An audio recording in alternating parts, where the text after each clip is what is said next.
नमस्कार मित्रांनो.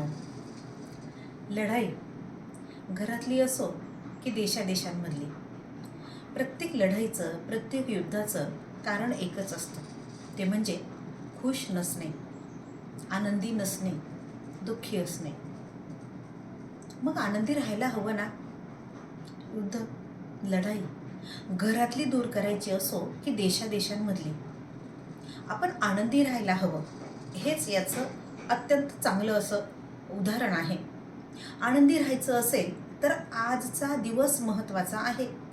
मला अमुक एक गोष्ट करायची आहे की जी केल्याने मी आनंदी होणार आहे. मी ती उद्या करेल, अधिक श्रीमंत झाल्यावर करेल, अधिक पैसा आल्यावर करेल, नोकरी मिळाल्यावर करेल, शिक्षण पूर्ण झाल्यावर करेल, नोकरी असेल तर रिटायर झाल्यावर करेल. अशी आपली खुशी, आपला आनंद आपण उद्यावर ढकलतो.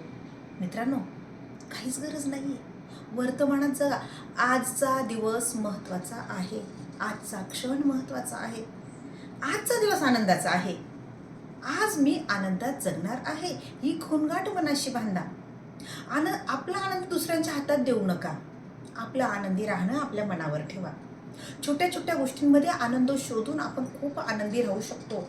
भले कधी कधी असं होतं मित्रांनो की आपल्याला खूप आनंदी पाहून आपल्या आजूबाजूची जी माणसं आहेत ते दुःखी व्हायला लागतात. विघ्न संतुष्ट माणसं असतात, संकुचित मनाची माणसं असतात की ते दुसऱ्याला आनंदी पाहून स्वतः दुःखी होतात. स्वतःला तर आनंदी नाही राहता येत, दुसऱ्याला आनंदी पाहून दुःखी होतात. पण एक गोष्ट मात्र आहे,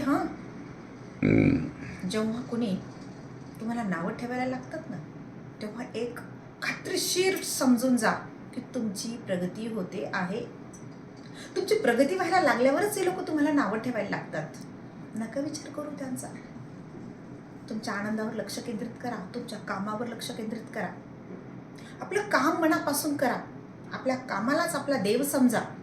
प्रामाणिकपणे ज्या कामाचा आपण मोबदला घेतो आहोत, ज्या कामातून आपल्याला भाकरी मिळते आहे, आपल्या कुटुंबाचं पालन पोषण होतं आहे, आपल्या घरामध्ये सुखसमृद्धीच्या गोष्टी येत आहेत, ते काम म्हणजे मग आपली ड्युटी असेल, आपली नोकरी असेल, आपला व्यवसाय असेल, जे काही तुम्ही करत असाल त्या कामातून तुम्ही पैसे कमवत आहात, ते काम प्रामाणिकपणे करा.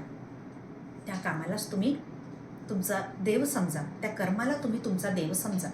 म्हणजे मग त्या पैशातून येणारा जो आनंद आहे तो दीर्घकाळ टिकणारा असेल. त्याला मग कुणाची दृष्ट नाही लागत. तो खरंच तुम्हाला आनंद देऊन जातो.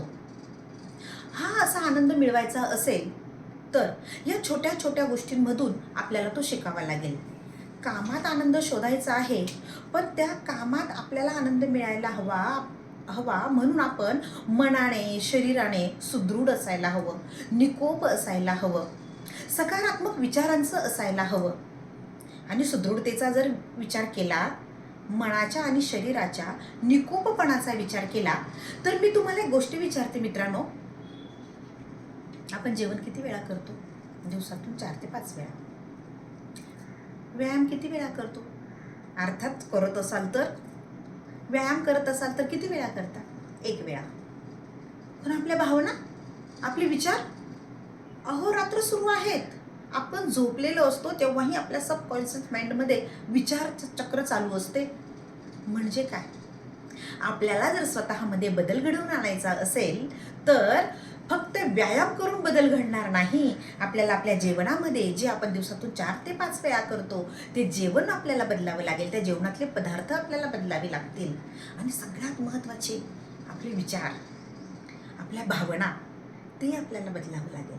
आपल्याला खूप सकारात्मक राहावं लागेल, आपल्याला खूप पॉझिटिव्ह राहावं लागेल. भले नकारात्मक गोष्टी आहेत, पण आपला दृष्टिकोन, आपला फोकस जो आहे तो आपल्याला सकारात्मकतेवर द्यावा लागेल. तेव्हा कुठे सकारात्मक गोष्टींचे विचार आहेत, भावना आहेत, त्या निर्माण होतील आणि त्याच्यातून मग आपलं काम तसं सकारात्मक व्हायला लागेल. आपण तसे वागायला लागू. या छोट्या छोट्या गोष्टींचे बदल करून आपल्याला खूप आनंदी राहायचं आहे.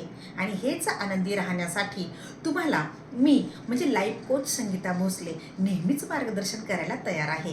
आणि त्या मार्गदर्शनासाठी माझा जो संपर्क क्रमांक आहे तो मी व्हिडिओमध्ये दिलेलाच आहे. नमस्कार.